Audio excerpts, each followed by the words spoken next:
del espiritismo, del espiritualismo y creo que es hasta espiritista, ¿verdad? No tanto, ¿No? soy estudioso, me gusta. ¿Te gusta? Me gusta, nada Bueno, más. pues lo importante es lo que ustedes nos digan. ¿Qué significado tiene el miedo? ¿Por qué le tememos a la oscuridad? ¿Cuáles son nuestros temores? ¿Qué es lo que ocasiona que nos dé pues una especie de pavor? ¿Qué pasa si nos metemos a un panteón a las 12 de la noche? ¿Por qué nos paralizamos de miedo? Hay algunas gentes que dicen, no, yo puedo pasar y camino y no pasa nada. Vamos a platicar de todo eso con ustedes. A ver, Sergio, ¿tú tienes miedo? ¿A qué le tienes miedo? ¿Cuál es el origen del miedo? Bueno, yo creo, en mi caso particular, a lo mejor mis miedos vienen de las experiencias que viví de niño.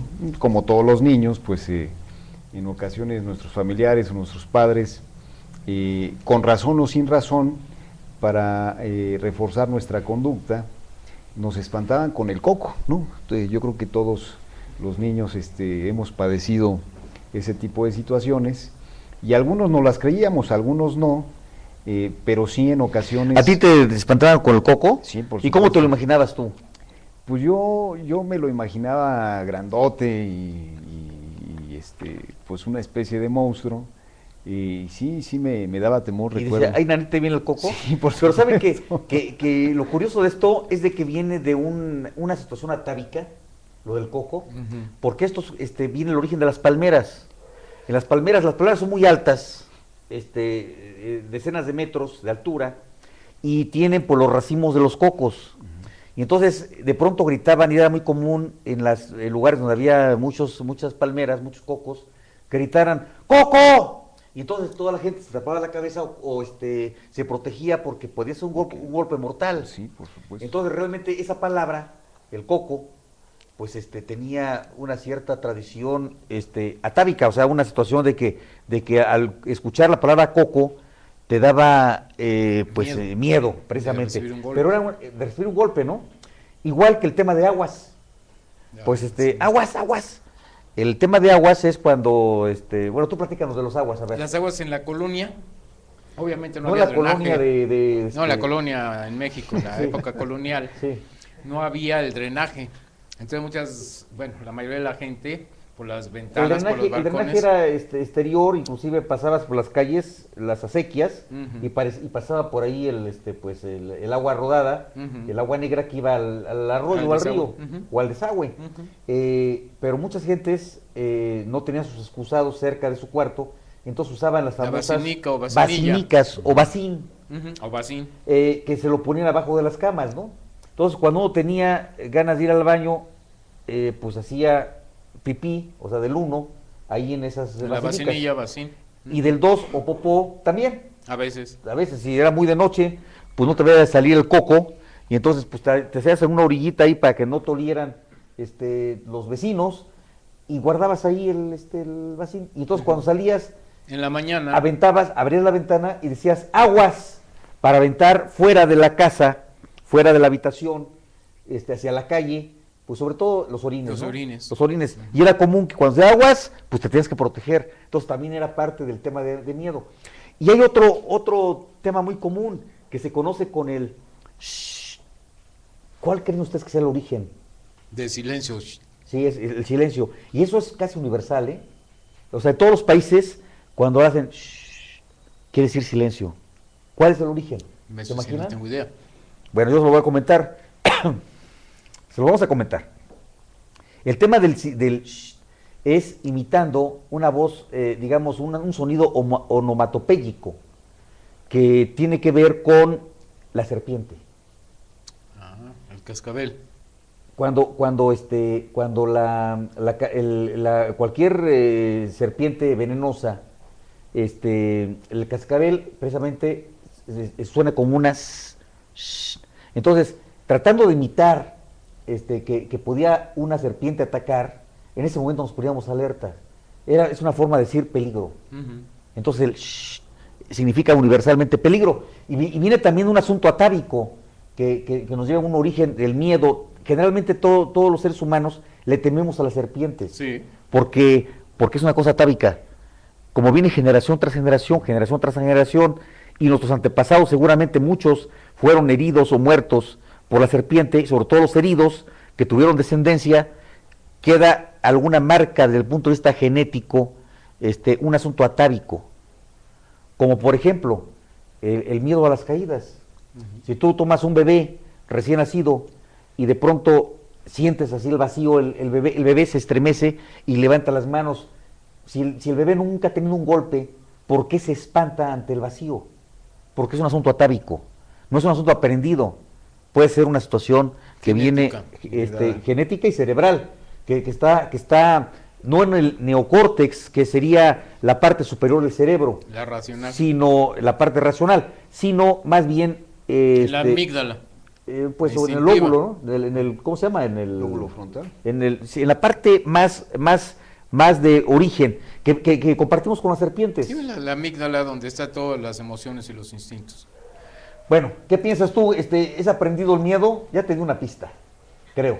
¿Es aprendido o es un asunto, Bueno, o es ambos? Como habías tú comentado, muchos de los miedos que tenemos son atavismos.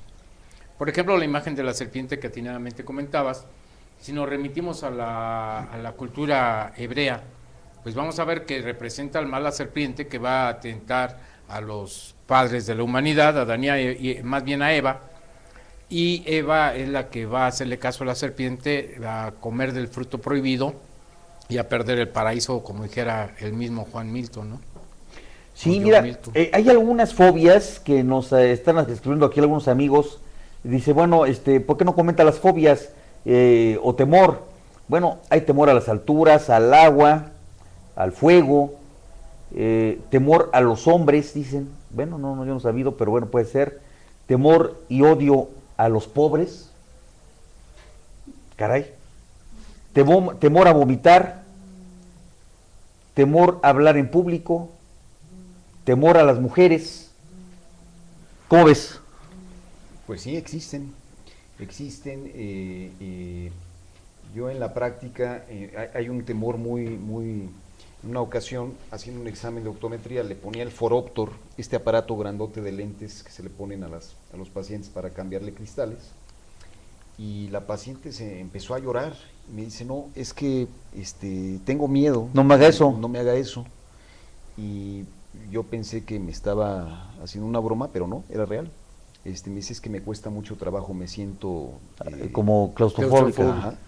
Y bueno, ahí tuvimos que hacer una técnica distinta, pero sí existen los miedos o como fobias, ¿no? Claro. De ese tipo. ¿Tenemos algunos videos? Traemos un video. Vamos a ver si les parece un video. A ver, pero lo importante, amigas, amigos, es de que nos escriban.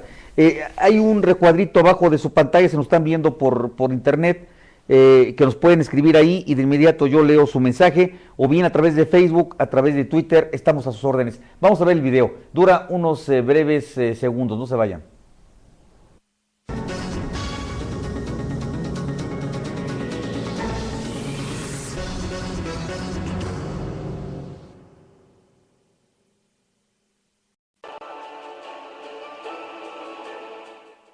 ¿Qué es el miedo?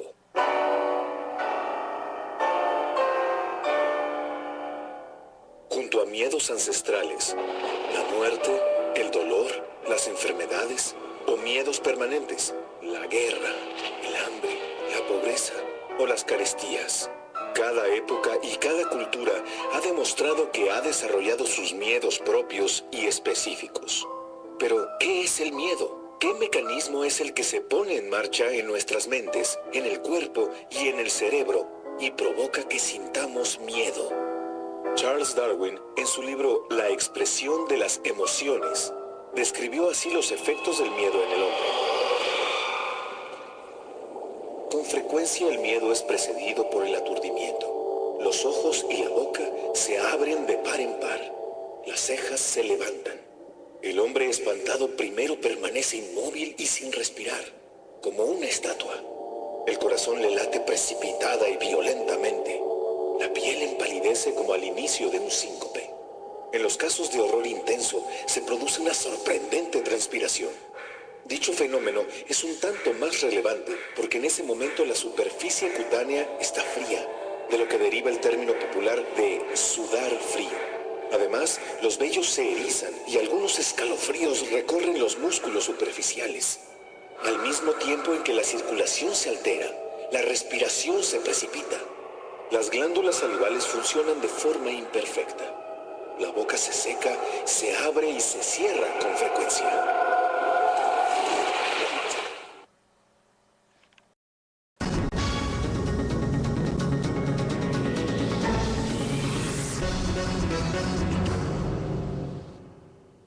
Quiero agradecer a Mari Jesús García sus comentarios, a Paloma del Campo. Gracias, Paloma, ¿cómo estás? Lulú San Millán, Daniel Hernández Rodríguez, Sergio Ray, Fátima Roderas, Jesús Castillo. Denos sus comentarios. ¿Qué es el miedo? ¿Qué significa? ¿Hacia dónde va? ¿Es para protegernos? A veces nos paraliza, nos inmoviliza, nos deja sin actuar. ¿Qué es el miedo? A ver, Jesús, yo quisiera preguntarte lo siguiente. Hace un momento decíamos que pues se levantan las cejas, se abren los ojos, las pupilas se dilatan, una serie de señas universales además que tienen que ver con miedo. Si tú ves, por ejemplo, a una gente africana o algún canadiense o alguien de Australia, la expresión de terror es similar, igual que la risa. Sí. O sea, generalmente son señas universales que no tienen nada que ver con el idioma, sino con una situación innata a nuestra especie, a nuestra especie humana. Así es. A ver, pon una cara de miedo, a ver, para nuestro auditorio. A ver, hazle un acercamiento, no es como sorpresa, pero a ver, hazle un acercamiento a Jesús para ver si puede dilatar las pupilas y... A ver, no lo veo, ahí está. A ver Jesús. No, eso no es. Bueno, necesitaría sentir el miedo muy cerca para poder hacer una cara así, pero yo creo que como explicabas atinadamente, pues en todas las latitudes se dan esas expresiones, incluso habla de palidez acentuada, sudoración profusa, síncope, inclusive, ¿no? O sea, el corazón se acelera. Sí, los latidos, empieza la secreción de adrenalina por las glándulas suprarrenales así, para que la persona empiece a buscar un escape. Empieza el instinto de conservación a funcionar. ¿Cuál es el miedo mayor que has tenido tú en tu vida? ¿Sí lo has preguntado? Bien, como comentaba el licenciado Sergio Aguayo, en la infancia yo le tenía pánico, no solo en la infancia, actualmente le tengo pánico a la oscuridad. ¿Por qué? Porque para mí el privarme de la luz, el privarme del sentido de la vista, me da mucha inseguridad. Entonces, cuando entro a lugares oscuros, empiezo a sentir un escalofrío en el cuerpo, como que sintiera la presencia de algo. Y no estoy hablando de esoterismo, sino esa inseguridad me da la sensación de que alguien me esté esperando o de que alguien me pueda atacar y que yo no puedo dar una respuesta inmediata a ese ataque, una acción de repulsa. ¿Eso te da miedo, la oscuridad? Me da miedo porque me siento indefenso. La oscuridad. La oscuridad. ¿Y qué hacías cuando estabas chico, cuando estaba oscuro? ¿Te espantaban? Por supuesto, yo recuerdo cuando era niño que mi madre me dejaba a veces con mis primas son un poco mayores que yo y eran adolescentes, yo era un niño, y me apagaban las luces y me encerraban en un cuarto, en un estudio muy grande que tenían en su casa, y me daba pánico porque no sentía... ¿Y hacían eso para espantarte? Sí, exprofeso para que yo sintiera el miedo. Y te queda, porque todavía en la actualidad una habitación oscura donde no puedo ver, donde no me siento con posibilidades de defender, me da miedo. ¿Cuáles son tus principales miedos, Sergio? Yo los sueños, en ocasiones soñaba de niño pesadillas y me despertaba a medianoche, pues con mucho miedo de la pesadilla, y en ocasiones escuchaba perros aullar, y a la fecha, en la noche, antier, me desperté y sonaba más bien un perro aullando, y entonces despierta ese niño de 7, 8 años, no despierta el adulto de 40 años, es momentáneo, ya después lo voy asimilando y desaparece el miedo, pero inicialmente sí hay miedo muy fuerte. Quiero agradecer a los amigos que nos están viendo a través de internet, a Joel Jause, a Mary Valientita, a Adrián Ávila, a Patri Andrade, a Daniel Hernández López, a Luis Mora, Severino Gallegos. ¿A qué le tienen miedo?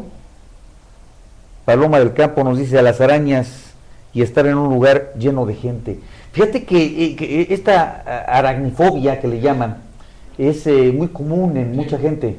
Yo recuerdo, bueno, mi papá era una gente muy valiente, ya murió hace unos 5 años.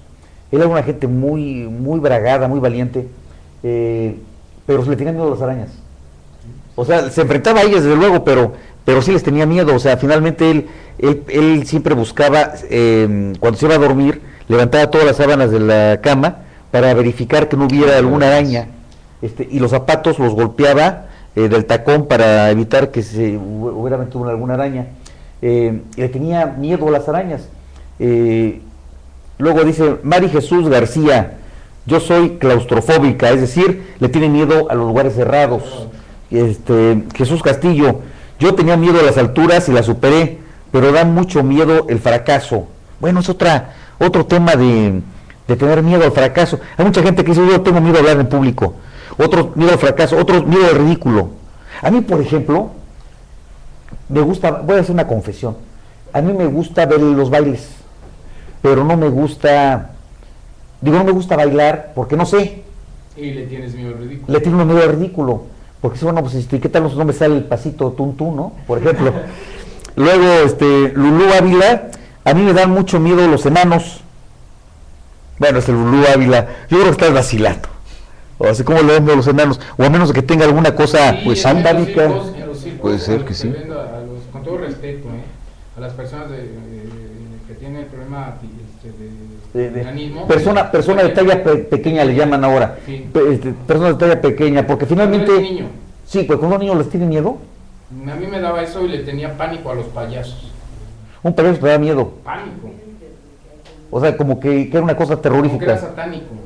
O sea, como lo veía pintado y todo eso me daba pánico, sentía que era un ser sobrenatural. Bueno, a ver aquí las chicas que nos están viendo aquí en el auditorio.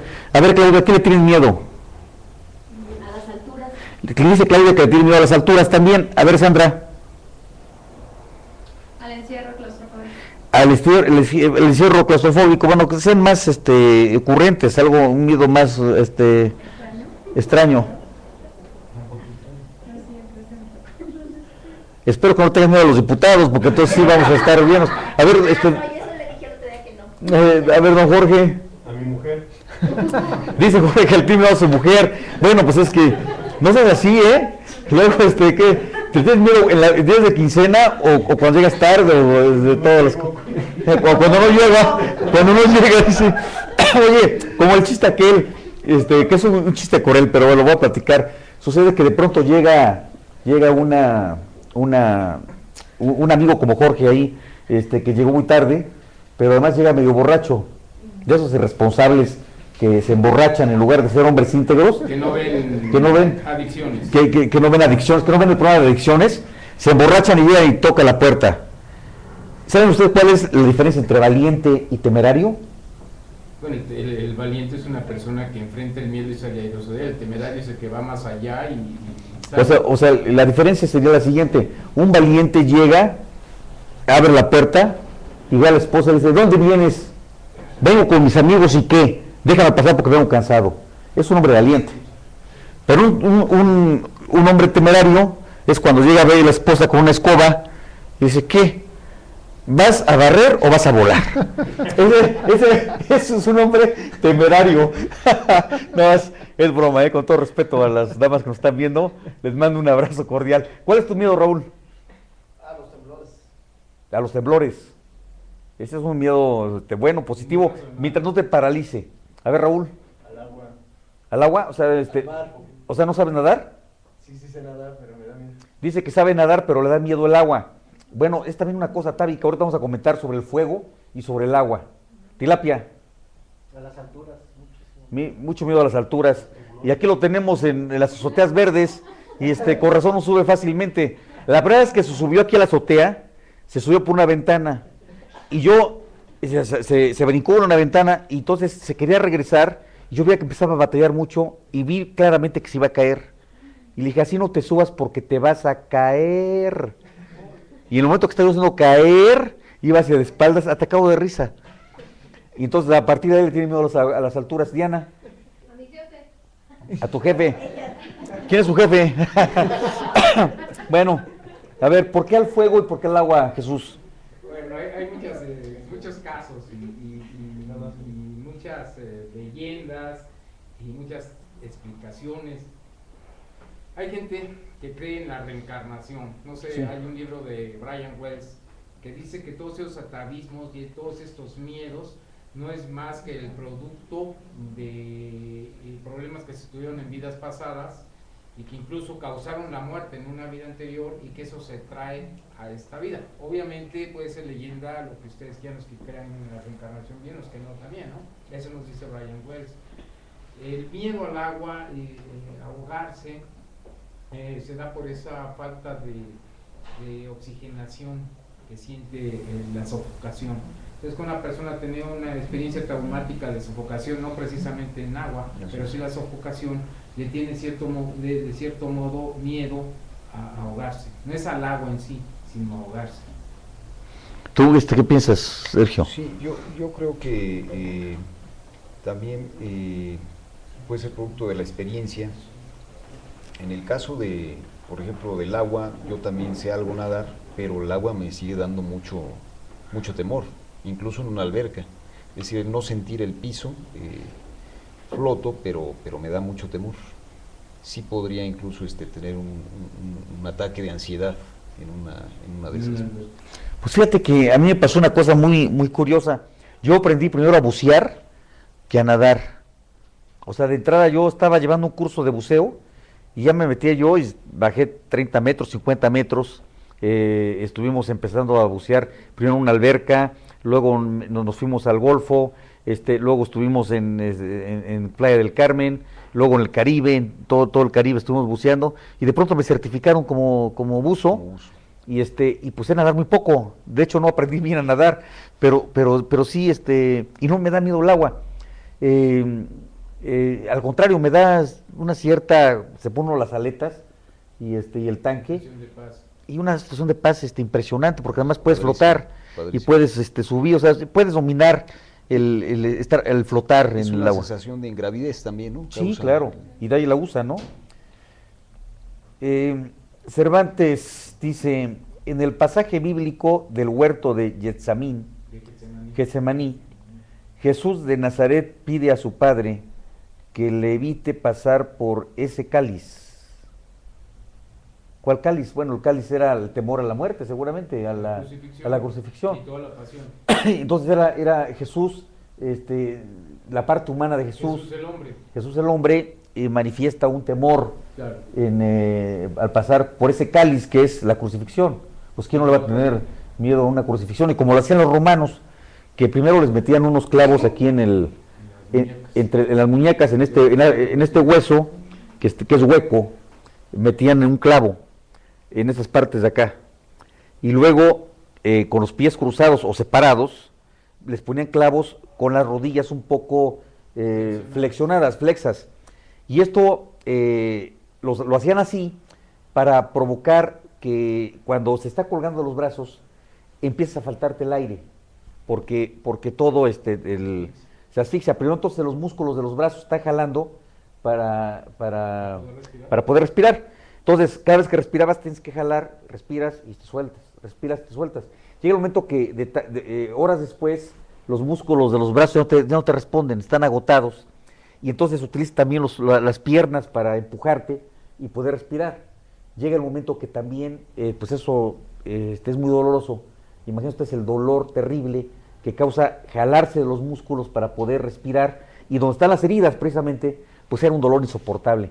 Y luego los romanos, ya cuando querían descansar e irse, ya quebraban los huesos de las piernas, las tibias, con un mazo para provocar que ya no se pudiera levantar el crucificado. Y entonces morían de asfixia. O sea, imagínate tú, ¿cómo no vas a tener terror a una muerte tan brutal que era la muerte romana y que el Imperio Romano le implicaba sobre todo a los ladrones y a todos los delincuentes que tenían que morir crucificados? Y ese era el terror que les daba a todos, porque sabían que morían finalmente asfixiados. Y la muerte por asfixia, la agonía, es la muerte más dolorosa que puede haber. Te falta aire, y el aire pues tú puedes vencer quizá casi cualquier dolor, pero la falta de aire te da terror también. Pues está esta reacción que se conoce como ataques de pánico, que tiene que ver con todos estos miedos, pues que se dice que viene también cuando los seres humanos eran recolectores y cazadores, y llegaba alguna bestia o alguna gente de otra tribu, y su primera reacción era correr. Entonces los ataques de pánico que mucha gente sentimos, ya sea por claustrofobia o por alguna otra situación, nuestra primera reacción es a correr. Empieza a aumentar nuestra presión arterial, la sangre se agolpa en nuestros músculos precisamente para darnos a la carrera. Muchas ocasiones eso no sucede. Entonces te paraliza. Te paralizas. Es lo contrario. Así es. Ajá. ¿Y por qué ocurre esto? Bueno, las glándulas suprarrenales empiezan a secretar la adrenalina para que le dé a la persona la respuesta que se necesita para eludir el peligro inminente en el que se encuentra. Bueno, pero eso cuando corres. Ajá. O cuando atacas. O sea, primero la primera sensación sí es correr, como decía Sergio, pero luego defenderte. Claro. Y traes fuerza en los músculos, traes adrenalina, traes pues una especie de... Bilirrubina. Sí, tienes una serie, se te paraliza, el estómago deja de funcionar, todo lo que no ocupas deja de funcionar para todos los músculos, para huir o atacar, Así es. para defenderte. Fíjate que yo leí en alguna ocasión, hace ya muchos años, una historia de una persona que se enfrentó a un oso en Canadá, que finalmente iba pasando. Entonces narra todo el episodio de cómo va caminando, va con su esposa, y de pronto ven que viene un oso pues a atacarlos. Entonces él dice, ve, huye, y entonces toma un palo y se empieza a enfrentar al oso con un palo. Pues de un manotazo el palo lo parte en dos, y este hombre empezó a narrar todo lo que fue sintiendo. Primero que no le daba miedo ya, cuando llegó un momento que no le daba miedo, que él quería atacar al oso para sobrevivir. Pero primero, y narra cómo rompe primero el palo de un manotazo el oso, de un zarpazo, con otro zarpazo pues le inmoviliza un brazo, dice que ya no lo pudo mover porque le desgarró toda la musculatura con sus garras, y luego 2, 3 mordeduras que van narrando perfectamente bien, porque dice que todo lo ve en cámara lenta, o sea, todos los instintos, y él se defendía como podía, golpeaba al oso, patadas, en fin, todo lo que podía. Y que llegó el momento en que pues él decía ya, pues ya mejor que me dé un golpe mortal para que ya deje de sufrir, porque estaba desesperado. Y en ese momento, pues llega la esposa corriendo también con una piedra, y le avienta una piedra al oso, le pega en la cabeza, y el oso se va corriendo. Y la mujer le salva la vida al esposo. Y la esposa también narra cómo dejó de tener miedo cuando vio que estaba, pues, y que le dio mucho coraje, y que tomó la piedra, y tampoco le dio temor ya que el oso la pudiera atacar a él para salvar al esposo. Entonces, todo esto es muy interesante porque cómo funciona el miedo y cómo se contrarresta orgánicamente el cuerpo humano, cómo responde ante una situación de miedo extremo, ¿verdad? Sí, es impresionante porque existe el miedo real, como el que comentaba Raúl, a los temblores, y existe el miedo psicológico, y la reacción del cuerpo es la misma, la reacción biológica, a ambos miedos, al real, al racional y al imaginario, ¿no? Saludos, Lidia Noverón, María Hernández O, Victoria Ramírez, Fraki Fajardo, Rosy Quintero, Socorro Unzuet, Luis Sousa. ¿Qué piensan ustedes del miedo? ¿Cuál es el temor que ustedes tienen? Jesús. Bien. Comentaba que la oscuridad me da mucho miedo porque no siento, no puedo... ¿Que no se escucha bien? ¿Hay problemas de audio?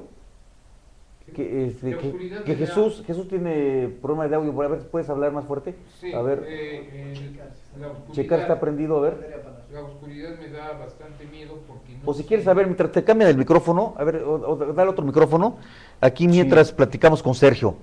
Sí, yo sí tengo un miedo, por ejemplo, digo ahora de adulto, sí tengo un miedo que es al fracaso, en términos de mi vida personal, sobre todo con los hijos, con el desarrollo de la familia, con la situación del núcleo familiar. Quizá sea ahora uno de mis miedos más,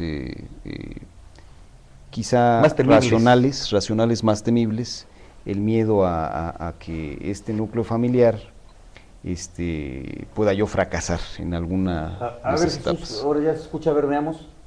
Sí, comentaba que le tengo miedo a la oscuridad porque me impide ver qué es lo que me rodea y obviamente me impide defenderme. Como producto del miedo a la oscuridad y como comentaba el licenciado Sergio Aguayo, empiezan una serie de mitos que nos van diciendo de niños como el coco, como el diablo, como el que te portaste mal y te va a llevar la llorona o la bruja, la famosa bruja. Entonces cuando estoy en lugares oscuros, al menos cuando era niño, empezaba a ver, a tener visiones y veía así ya en el espacio caras macabras, brujas, demonios y todo eso. Entonces me daba mucho miedo lo paranormal, los demonios y las brujas principalmente. Recuerdo que pues, había canciones de brujas de Gabilondo Soler y a mí me daba pánico ya escuchar la canción porque luego me llevaba a esos lugares oscuros, las tinieblas y lo que veía, o sea, mi imaginación me llevaba a ver muchas cosas y por eso le tengo mucho miedo a la oscuridad. Y sobre todo la imaginación. Fíjate que yo he leído que los niños que tienen más miedo son también los que tienen más imaginación, los más inteligentes. Entre más imaginación tenga un niño, más miedos puede tener, porque tiene más posibilidades de imaginarse lo que le puede ocurrir. Entonces, y sobre todo en la oscuridad, pues nada más ve con la imaginación. Y entonces toda su imaginación, pues aparecen duendes, aparecen brujas, aparecen demonios. Y entonces, bueno, aquí lo importante es cómo los combatimos. Yo me acuerdo que mis hijos, sobre todo el grande, al principio, cuando se empezó a quedar solo en su cuarto, le tenía mucho miedo a la oscuridad. Y yo le decía, bueno, ¿por qué le tienes miedo a la oscuridad? Es que no sé qué hay. Pues si no sabes qué hay, ¿por qué le tienes miedo si no sabes? Dice, pues por eso, porque no sé. Si yo supiera, no lo tuviera yo miedo. Eso es lógico, ¿no? Entonces le dije, bueno, ¿qué tal si te compro una lámpara? Y se la colgué en la parte de atrás para que si tienes miedo la prendes. Y entonces es una especie de exorcismo al miedo, la luz. Claro. Y entonces, no tiene usted idea cómo le llenó de tranquilidad una linterna. Luego tenía miedo de perderse. Y entonces le compré una brújula. Y le dije, mira, con esta brújula puedes estar y siempre vas hacia una misma dirección. Y dice, bueno, si se me rompe la brújula, entonces hay que enseñarle a hacer una brújula. Imantando una aguja con un poco de agua. Y dice, si no tengo agua, bueno, entonces ahí está más complicado, ¿no? Porque si no tienes agua, entonces sí hay que tener miedo, porque el agua, como decíamos en el programa pasado, pues es un problemón. Sí. ¿No, Sergio? Sí, por supuesto. Sí, es impresionante cómo mis miedos, por ejemplo, no sé qué tenga que ver esto, licenciado Gres. Yo fui sonámbulo en 2 o 3 ocasiones. Ya me está dando miedo, tuve 3 eventos de sonambulismo en mi vida de niño. ¿Y te levantabas con las manos así? No, eran, por ejemplo, en una ocasión yo dormía en una habitación con mi hermano y él se había ido a quedar, según yo, en mi sueño con mis papás, y yo fui dormido hasta la cama de mis papás y agarraba ropa de mi papá, que aparentemente era el brazo de mi hermano, y le decía vámonos, y ellos estaban muertos de miedo porque no sabían, o sea, me veían y todo, pero yo no los escuchaba, y yo le estaba hablando a mi hermano. ¿Y los ojos los tenían cerrados o abiertos? Abiertos, por supuesto. Fíjate, fueron 2 veces más lo que te pasó. 2 veces más o menos de ese. ¿Con el mismo brazo de tu hermano o con otra cosa? No, en otra ocasión salí hasta la calle porque soñé que me iba a pelear con un niño de la primaria y fui a abrir la puerta de la calle en calzoncillos. Tuvieron que ir por mí hasta la calle. Tuve 2 eventos de... ¿Esos 2? Los recuerdo perfectamente. El otro ya no lo recuerdo, pero esos 2 los recuerdo. ¿Y ya no te volvió a pasar? No, ya no. ¿Tu esposa está tranquila ahora? No lo sé. Jesús. Y el producto de lo que no sabemos, como comentaba el diputado, ¿no? El niño, no sabía qué había más allá de la oscuridad y por eso tenía miedo. Yo creo que de ahí vienen tantos mitos, tantas leyendas. Cuando yo hablé de que se me figuraban las brujas, pues obviamente tenía una canción de Gabilondo Soler de las brujas, y que a las 12 de la noche, que en grandes escobas y todo eso. Entonces todo eso enriquecía mi imaginación y lo veía en la oscuridad. Otra de las situaciones que más me daba pánico era el famoso demonio. Yo veía un ser rojo con cuernos y cola, y entonces cuando volteaba sentía que me veía, y pues me daba mucho miedo el demonio. Y algo que bueno, me voy a comentar es algo muy personal. Cuando era niño, mis padres, muy de la religión, me llevaban a las iglesias y veía a los cristos sangrantes. A mí me daba miedo, la verdad. Las coronas de espinas y los golpes, y me daba mucho miedo. Entonces en la oscuridad volteaba y se me figuraba que estaba el Cristo sangrante. Oye, pues eres muy miedoso. O sea, estoy viendo que tienes a la oscuridad, a los Cristo, a los demonios. No. O sea, ¿qué te da tranquilidad? A la sangre de ver A un ser sangrante. Sí, ajá. O a las brujas que no sabía qué eran. Bueno, yo no creo en las brujas. Pero de que las hay, las hay. Ándale, le voy a decir a mi esposa, y te conoce, vas a ver. Y creo que te está viendo, vas a ver, Jesús, ¿eh? Está bien. No, bueno, ándale. Dicen nuestros amigos, Cervantes dice, hace un año por las redes sociales, por un mensaje, ahí vienen los Zetas, cerraron comercios, hubo pánico colectivo.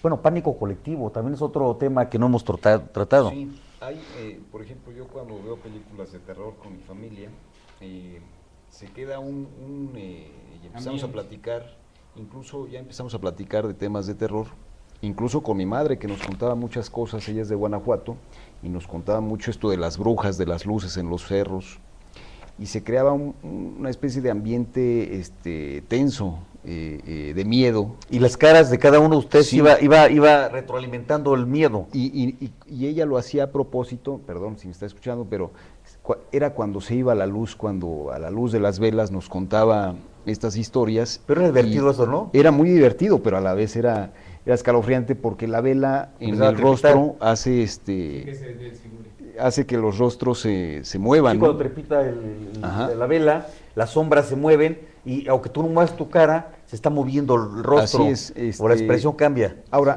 recordar eso no me da miedo, me da un muy buen recuerdo, pero sí creaba miedo en ese momento. Claro.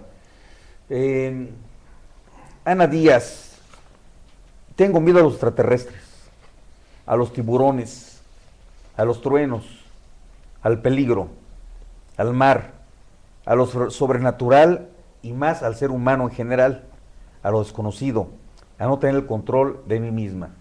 Claro, lo que está diciendo nuestra querida amiga es esto: todos los mitos nacen de los miedos, al trueno, a la tormenta, a los temblores, a la falta de lluvia también. Entonces, es toda una mitología, todo un panteón de seres divinos que ayudaban al hombre para evitar esos miedos. Es que imaginémonos al ser del terciario, en el instante mismo del cuaternario, es decir, en la época terciaria, cuando el hombre está apenas con los instrumentos de piedra, y imaginemos al hombre cavernario, que está sin más herramienta que dos trozos de piedra, un poco afiladas entre sí, y apenas todavía sin dominar el fuego, o inventar el fuego o descubrir el fuego, digámoslo así. Y de pronto empieza una tormenta, truenos, ruidos, agua, oscuridad. Imaginemos que de pronto dos, tres seres ahí en una caverna, cubriéndose de la lluvia, y de pronto entrando por la única puerta de la caverna, un fogonazo de un rayo, y que lo único que ves es el rostro despavorido de tu congénere.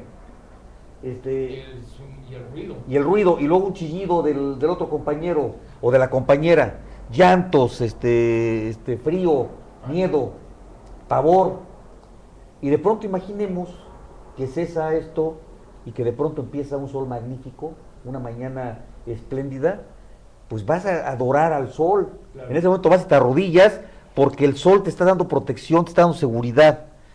Y vas a irlo siguiendo en toda su trayectoria, y cuando se oculta en la lontananza, en el occidente, pues de Empieza pronto otra vez el miedo, otra vez el miedo, la oscuridad. la oscuridad, otra vez el refugio de la caverna.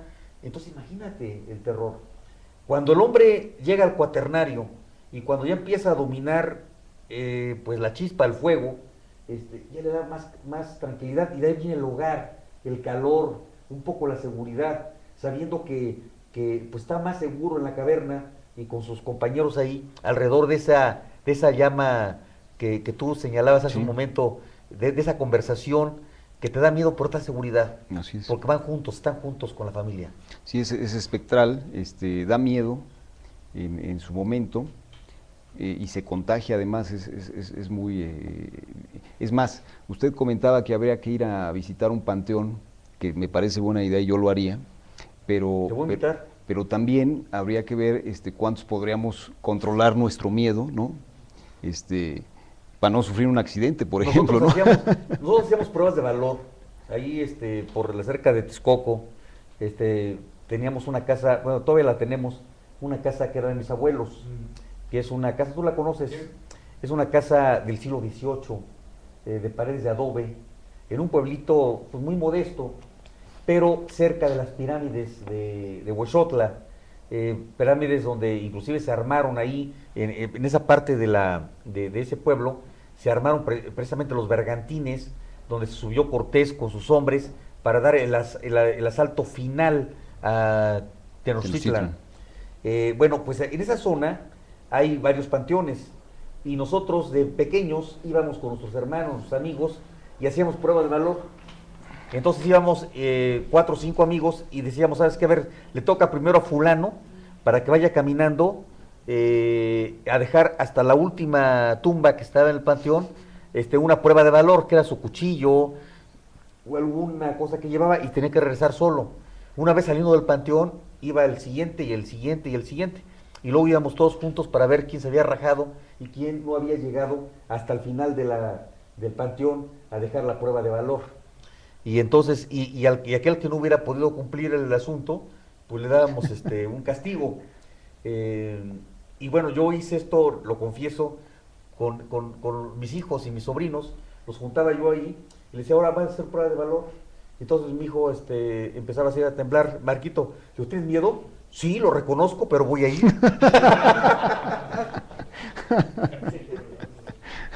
Jesús. Todo esto que comentas es muy real, porque el hombre desde siempre le tiene miedo a lo desconocido, y obviamente algo desconocido es la muerte. Ven a la persona y después ven cómo deja de existir y cómo se va descomponiendo el cuerpo y cómo se convierte en esqueleto, y entonces le tiene pánico a la muerte porque no se explica qué está pasando. Ya no va a ver animada la persona, ya nada más va a ver el despojo, que sería el esqueleto, y simboliza la muerte el esqueleto.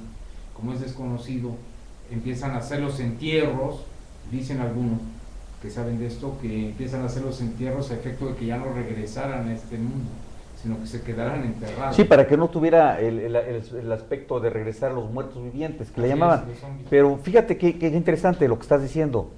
Los nahuas, cuando ellos observaban perfectamente bien el proceso natural de las personas, cómo iban evolucionando después de la concepción, cómo la mujer iba engordando, iba desarrollando al producto, al feto, y luego ya pues el nacituros, y luego nacía, y de pronto veían que eran 9 meses, y que antes del nacimiento se arrojaba una especie de agua, pues se rompía la fuente, y luego venía el nacimiento, pues con un poco de sangre, tenían que cortar el cordón umbilical, amarrarlo, guardaban ese cordón umbilical, lo enterraban, y tenían una serie de ritos mágicos que todavía en varios lugares de este país conservan. Pero al morir, lo interesante de esto es de que muchas culturas ponían al ser humano en una postura fetal. Es decir, las rodillas pegadas al pecho, y de esa manera lo envolvían, simulando una especie de bolsa, y lo amarraban. y luego aventaban primero el cadáver y luego aventaban el agua, como representando al revés todo lo que había pasado, pero al revés, y luego echaban la tierra, como simulando que estaban otra vez regresando al vientre materno. Y entonces, curiosamente, pasaban 9 meses para que todo aquello llegaran precisamente al lugar, al Mictlán, que era el lugar donde pues estaba el final último, los dioses. Llegaban ahí 9 meses después, es decir, exactamente lo inverso al nacimiento. Y luego también todas las culturas lo hacen así. El famoso novenario, pues viene también de los 9 meses. Y todo eso se relaciona con el nacimiento. El nacimiento es el principio, la muerte supuestamente es el final, pero es al haber principio para otra vez llegar al Mictlán y ahí otra vez empezar todo el proceso de nuevo. Es una especie de círculo. Mientras los europeos pensaban que el tiempo era lineal, nuestros ancestros en América, todos ellos, los mayas, los nahuas, los aztecas, los mixtecas, los zapotecas, pensaban que el tiempo era circular. Como los orientales. Como los orientales también. La India. Exactamente.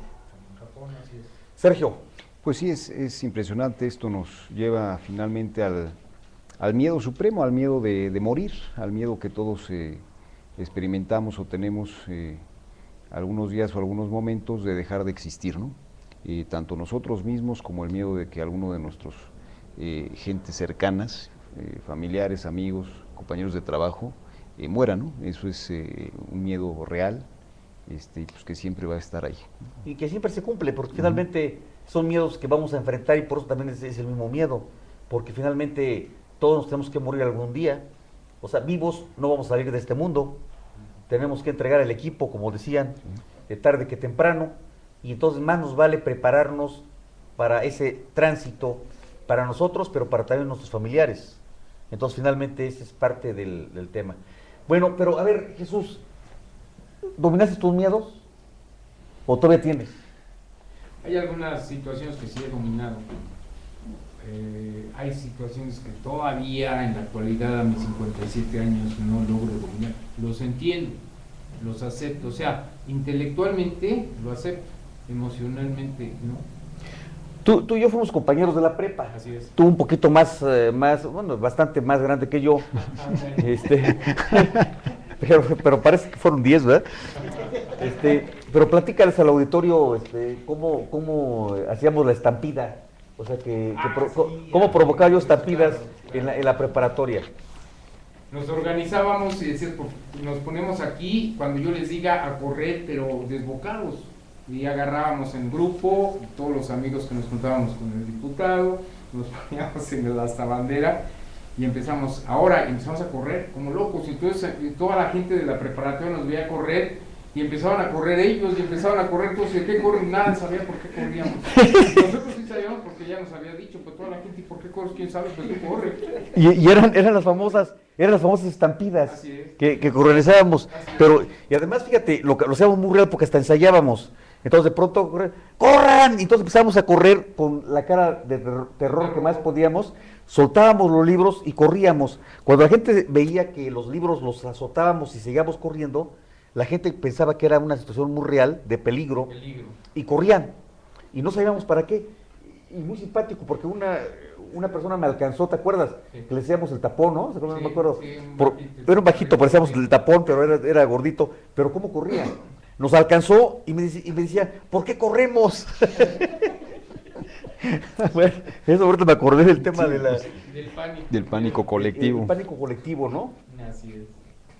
Por eso también es muy está penado que alguien, por ejemplo, grite alguna palabra de terror que pongan estampida a la gente.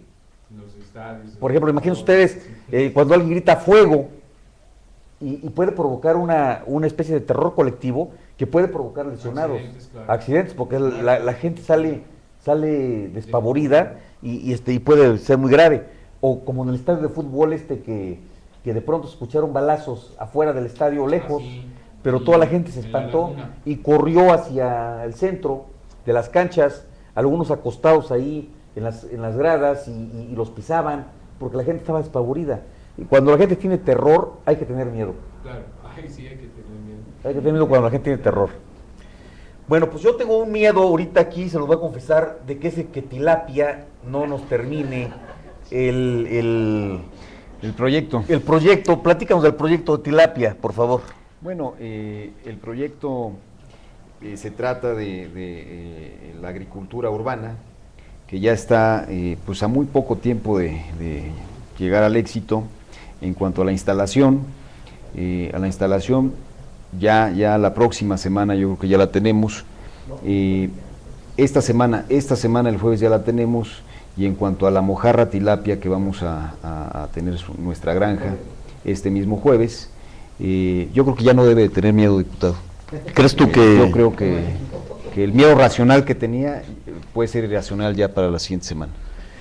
Pues a ver, yo diría una cosa, con el miedo de la razón, pero con la confianza de la voluntad, voy a tratar de tener confianza también en el señor Tilapia y que pronto nos termine nuestro proyecto y podamos inaugurarlo y echarnos una mojarrita, una lechuguita, algún jitomatito, alguna ensalada con jitomate, algún germinado, algún hongo, y invitar a todo nuestro auditorio a que venga a festejar con nosotros que nuestros miedos se han exorcizado, ya han quedado en el pasado. ¿Cómo ves? Excelente. Bueno, pues estamos llegando al fin del programa. Yo le rogaría a nuestro amigo Sergio que nos comente lo que tenemos aquí en el módulo.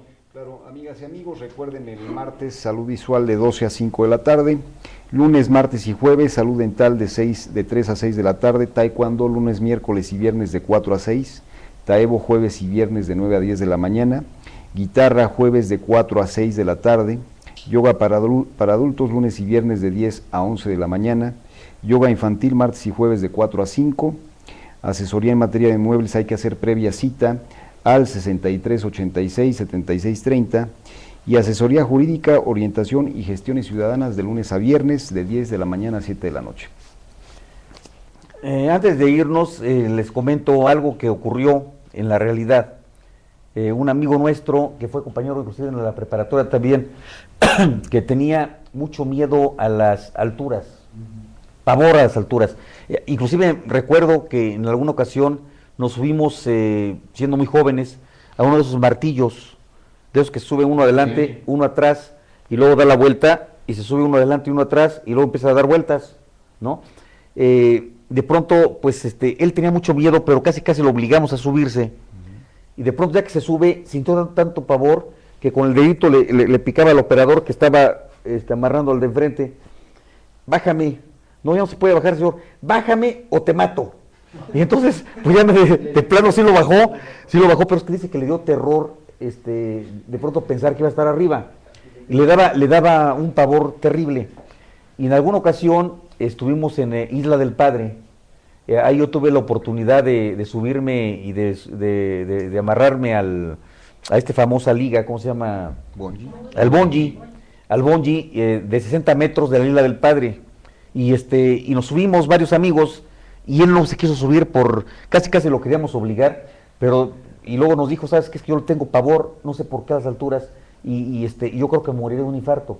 Pues bueno, ya respetamos su temor, ya nos fuimos a dormir, y él se burlaba luego de nosotros porque ya nos queríamos bajar cuando estábamos arriba, no nos queríamos aventar, y bueno, sí nos aventamos. Voy a traer el video, ahí lo tengo, porque es muy interesante ese video. Vamos a platicar algo sobre la caída libre en ese sentido, pero lo que les quería comentar a ustedes es de que este amigo murió, y la muerte fue terrible para él, para todos nosotros también, porque era un amigo muy querido, de muchos años, de toda la vida. Fuimos compañeros en la preparatoria, en la universidad, compañeros de trabajo, trabajó con nosotros. Realmente fue un compañero muy querido, que se le extraña. Bueno, sucede que él en su departamento tocó el elevador, se abrió el elevador sin el elevador, se abrió la puerta nada más, y él, con el temor que tiene las alturas, pues dicen los que estaban ahí que como que se aventó, o sea, lo jaló, y luego fue terrible su muerte, porque cuando cae, todavía consciente, estuvo ahí, todavía lo sacaron 2 horas después, llegaron los paramédicos, y lo sacaron, y llegando al hospital murió de un paro respiratorio. Fue terrible su muerte, muy llorada por todos nosotros, pero finalmente lo que viene a colación es por qué le tenía miedo a las alturas, como que hubiera presentido su final, que es un poco lo que tú decías, de la vida pasada, pero aquí un poco de lo de la vida futura, ¿no? Una evidencia. Una evidencia. Amigas, amigos, nos vamos. Espero que nos veamos pronto en la próxima emisión de Historias y Leyendas, pero por lo pronto nos vemos el jueves con el rostro de la trata y posteriormente respuestas, y el viernes siguiente consulta a tu abogado. Hasta la próxima. Saludos cordiales.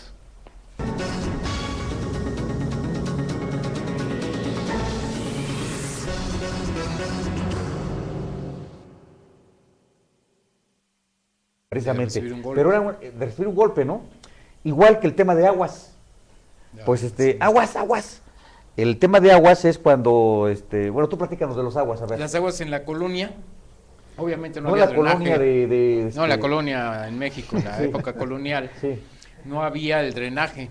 Entonces la mayoría de la gente, por las ventanas, por los balcones. El drenaje era exterior, inclusive pasabas por las calles, las acequias, y pasaba por ahí el agua rodada, el agua negra que iba al arroyo o al río, o al desagüe.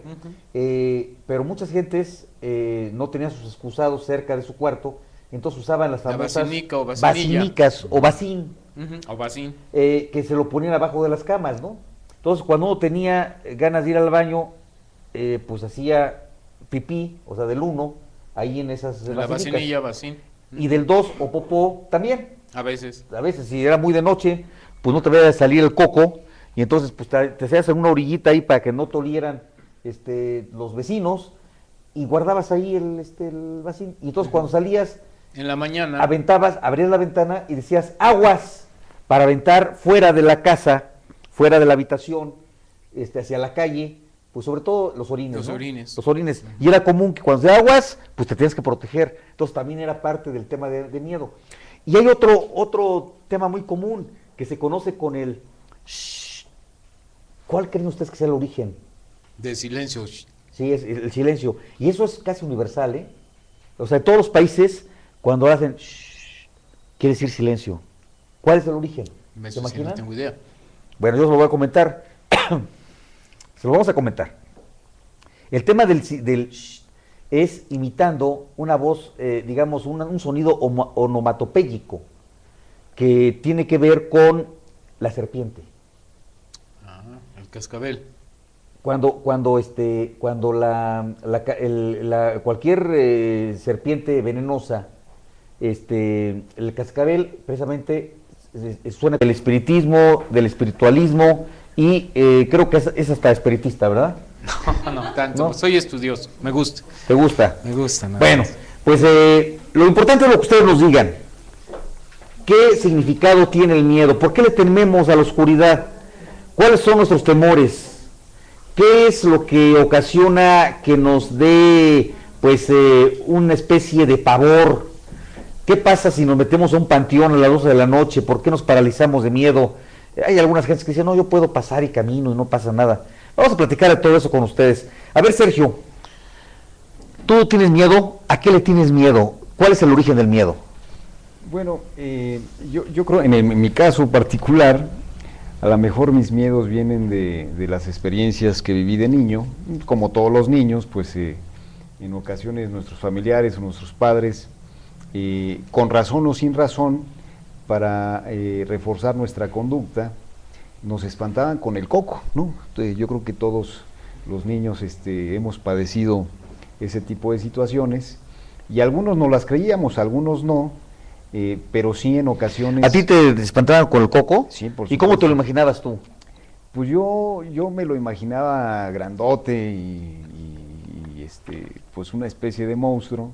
Y sí me daba temor, y recuerdo. Dice, ¿ay, nanita, viene el coco? Sí, por Pero supuesto. ¿saben que lo curioso de esto es de que viene de una situación atávica, lo del coco, porque esto viene el origen de las palmeras. En las palmeras son muy altas, decenas de metros de altura, y tienen por los racimos de los cocos.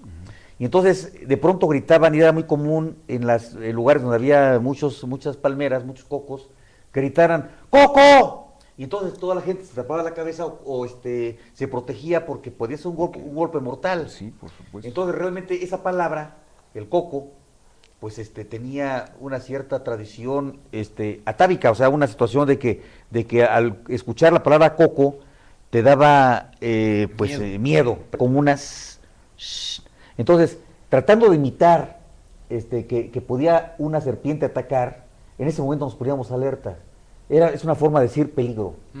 Entonces el significa universalmente peligro. Y viene también un asunto atávico que nos lleva a un origen del miedo. Generalmente todos los seres humanos le tememos a las serpientes. Sí. Porque es una cosa atávica. Como viene generación tras generación, y nuestros antepasados seguramente muchos fueron heridos o muertos por la serpiente, y sobre todo los heridos que tuvieron descendencia, queda alguna marca desde el punto de vista genético, un asunto atávico. Como por ejemplo, el miedo a las caídas. Si tú tomas un bebé recién nacido y de pronto sientes así el vacío, el bebé se estremece y levanta las manos. Si el bebé nunca ha tenido un golpe, ¿por qué se espanta ante el vacío? Porque es un asunto atávico, no es un asunto aprendido. Puede ser una situación que Genética, viene genética y cerebral, que está